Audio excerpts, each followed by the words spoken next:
Pemirsa, Indonesia Corruption Watch atau ICW dan Komisi untuk Orang Hilang dan Korban Kekerasan atau Kontras menyambangi kantor Komisi Pemilihan Umum KPU RI menagih transparansi pemilu.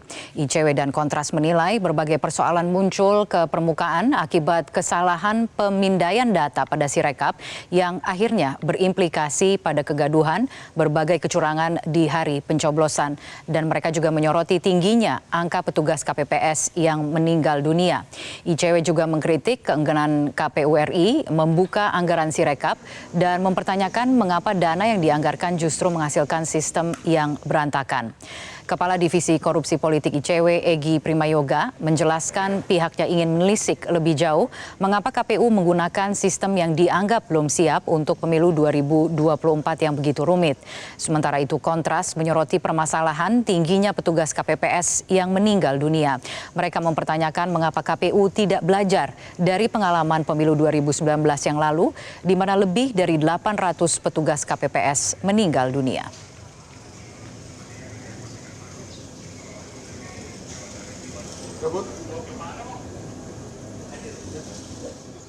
Anggarannya jumlahnya besar, tapi kok sistemnya berantakan gitu ya.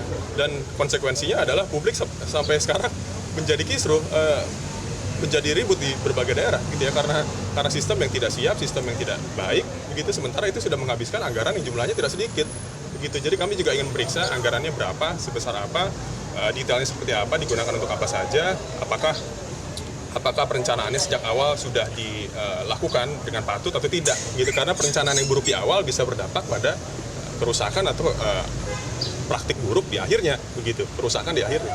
Jadi itu yang ingin kami periksa. Nah, hari ini kita melihat bahwa ada 91 per kemarin begitu ya, 94 petugas KPPS yang telah meninggal dunia dan 4.000 lebih dinyatakan sakit. Dan kami meminta pertanggungjawaban KPU gitu ya. Seharusnya KPU bisa secara terbuka dan transparan menyampaikan kepada publik gitu ya. Apa sebetulnya alasan sesungguhnya? Kalau kemarin kita lihat hanya kelelahan gitu ya. Berulang-ulang disebutkan hanya kelelahan dan seterusnya. 2019 kita ingat juga bahwa 800 lebih meninggal juga karena kelelahan. Artinya apa? Tidak ada perbaikan yang signifikan dari KPU dalam melihat persoalan-persoalan soal kematian dari KPPS ini. Jelajahi cara baru mendapatkan informasi. Download Metro TV Extend sekarang.